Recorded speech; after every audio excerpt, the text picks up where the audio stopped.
The Galactic Defense Academy's main courtyard buzzed with the usual pre-training chatter. Cadets from 17 different species mingled beneath the twin suns of Axiom Prime, their advanced plasma rifles and pulse weapons gleaming in the morning light. Hannah stood alone near the weapons rack, carefully unwrapping a cloth bundle she'd brought from Earth. "Is that a knife?" The voice belonged to Enzo, a human cadet from the Mars colonies. His tone wasn't mocking, just curious, but it drew attention from the others nearby. A Krillian cadet, his chitinous armor clicking as he moved, let out a series of clicks that the translator rendered as laughter. A primitive cutting tool. This is the Galactic Defense Academy, not a museum.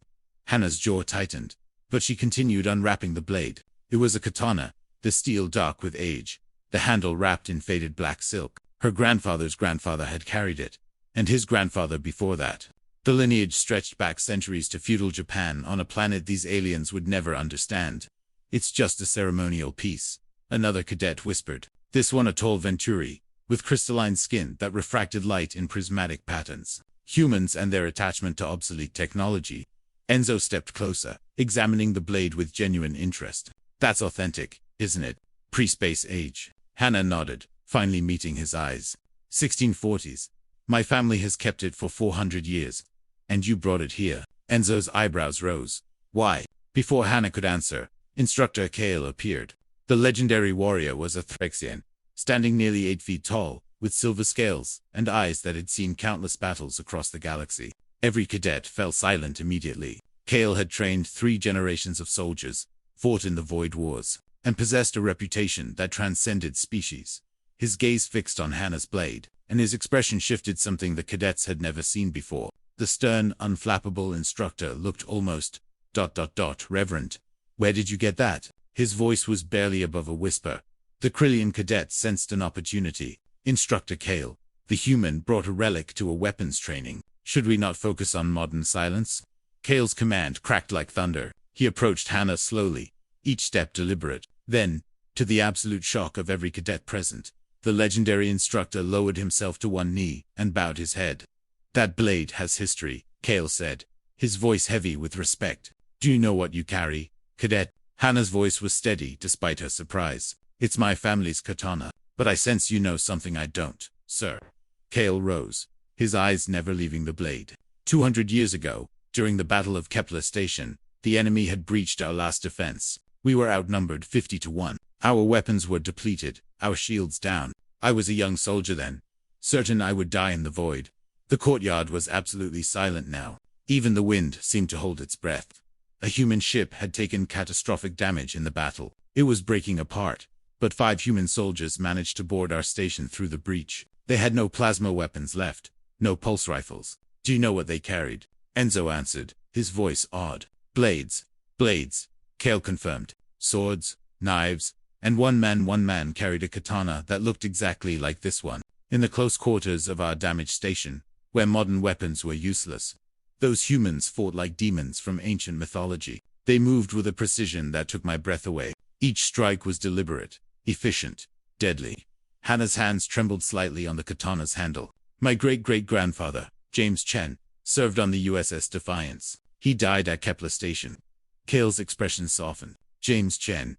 Yes, I never learned his name in the chaos, but I will never forget his face. He saved my life that day, cadet. When a Zarath warrior had me pinned, weaponless and wounded, your ancestor appeared like a shadow. One strike, clean through the enemy's core. He handed me a rifle from a fallen comrade and said something in your Earth language I didn't understand then.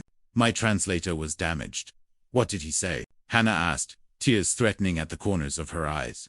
"I learned later, when I began studying human culture and history. He said, 'The sword that saves life is the true sword.'"